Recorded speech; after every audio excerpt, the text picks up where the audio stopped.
Hello everyone! Welcome to our channel. Hello. Why do stomach cramps, headaches, or insomnia suddenly appear in our lives?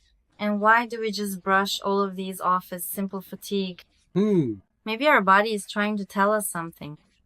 The physical symptoms caused by stress can sometimes, as I said, feel like an illness. Yes. So, can stress alone really cause physical complaints like stomach pain, dizziness, or muscle aches? Yes. So, should I explain it neuropsychologically? Neuropsychologically, During periods of intense stress, imbalances occur in the secretion of serotonin in our bodies. By the way, serotonin is a hormone released when we are happy, and in situations where we are stressed, tense, or depressed, its secretion becomes imbalanced or insufficient. Now, this hormone is secreted in two places. One is in our brain and the other is in our intestines. In our brain, it is secreted to make us feel happy.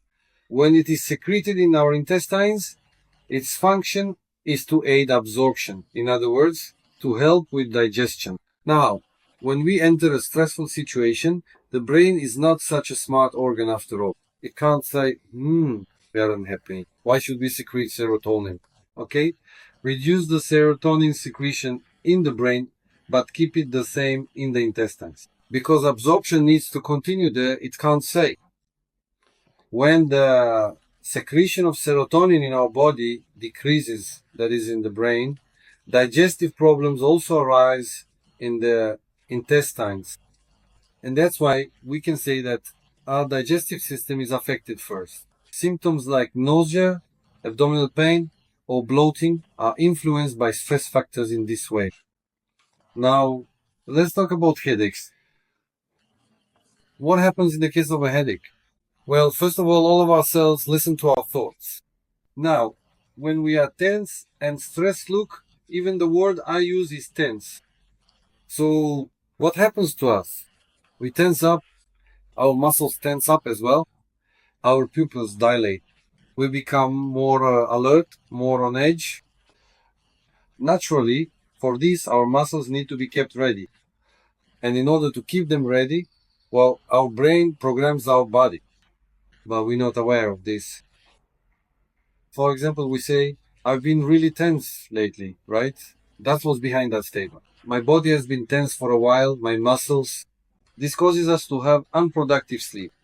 Or we sleep, but we just can't wake up feeling rested. This can also be a cause. Pay attention to these things. Now, in such situations, when tension arises, even our eye muscles and neck muscles become tense without us even realizing it. And headaches can occur. By the way, stress can also cause perception disorders. In other words, we have difficulty making decisions because our heart rate is higher than it should be. This creates a kind of mental fog and honestly disrupts our decision-making strategies. That, by the way, can also cause headaches. It's actually very simple, isn't it? What is our body trying to tell us? it's saying, get your head together already. Yes, relax. This tension is giving you a headache. This stress is causing nausea, stomach pain, and bloating. You need to relax. It's saying, I can't function like this. It has been found that people exposed to long-term stress have a much higher risk of developing cancer and diabetes. Does stress affect our long-term learning or decision-making processes? When we can't cope with stress, our anxiety levels rise. This activates the amygdala, but the amygdala is impulsive. In other words, it makes decisions on the spot. Its decision-making strategies are simple: fight, flight, or freeze. That's the first strategy. The second is to approach rewards and avoid punishment. Does it affect our long-term learning? You ask? Well, if we are going through a stressful period, our neocortex is suppressed, and that's where learning takes place. There is no such situation in the amygdala. In fact, the amygdala doesn't need to learn. The amygdala is involved in reflexive behaviors. It makes and executes decisions related to fleeing, fighting, or freezing responses. That's why it doesn't really need to learn much. When it perceives a threat, it thinks simply and applies one of its strategies. So yes, learning processes can be suppressed. For example, we often see this in students or adults who are going through exam periods.